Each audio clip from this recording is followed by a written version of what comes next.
हरे कृष्ण कृष्ण कृष्ण हरे हरे, हरे राम राम राम हरे हरे। श्री कृष्ण कथा में तहां सभिनी जो स्वागत आहे।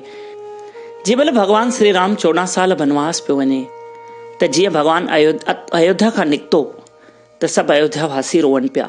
प्यारा, इहो त तव्हांखे पहिरियों ख़बर हुजे कि 14 साल ही बनवास छो मिलियो राम खे।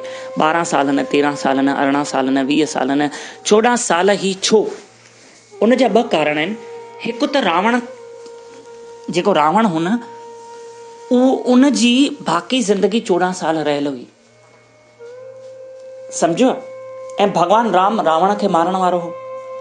जेकॾहिं भगवान राम रावण खे मारींदो ऐं सम्झो रावण जी ज़िंदगी 15 साल लिखियल आहे ऐं भगवान खे वनवास घणो मिलियो? 14 साल। त 14 साल वनवास पूरो करे भगवान राम वापसि अची विया, इन जो मतिलबु रावण न मरिया।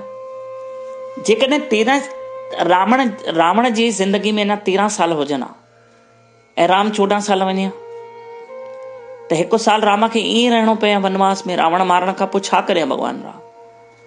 असल ॻाल्हि इहा आहे प्यारा कि रावण जी ज़िंदगी जा सिर्फ़ 14 साल पिया हुया, इन करे राम खे 14 साल वनवास मिलियो। ऐं जीअं जो भगवान रावण खे मारियईं, 14 साल भी पूरा थिया ऐं भगवान वापसि आयो। इहा भगवान राम खे ख़बर हुई कि रावण खे जीअण लाइ 14 साल पिया आहिनि। ऐं त्रेता युग में हिकु नियम हुयो कि अगरि कोई राज गद्दीअ ते वेहंदो, मां ॾिसो, जीअं महाराज दशरथ राम खे गद्दी ॾिनी, पर माता कैकेयी छा चई? 14 साल वनवास वेंदो भगवान राम। त जेको 14 साल घर खां ॿाहिरि रहंदो, उहो वरी कॾहिं उतां जो राजा न ठही सघंदो। इहो उतां जो नियम हुयो त्रेता युग जो। ॻाल्हि सम्झो प्यारा। अगरि जेकॾहिं राम 14 साल वनवास वेंदो त इन जो मतिलबु इहो आहे कि राम वापसि अची करे गद्दीअ ते न वेही सघंदो आहे। इन करे त माता कैकेयी 14 साल घुरियईं न वनवास। 10, 12, 13 साल घुरिया न, त वरी बि वापसि राम अची करे राज गद्दीअ ते वेहा। पर तव्हां चवंदो न पोइ बि अची करे त राम भगवान राज गद्दीअ ते वेठो।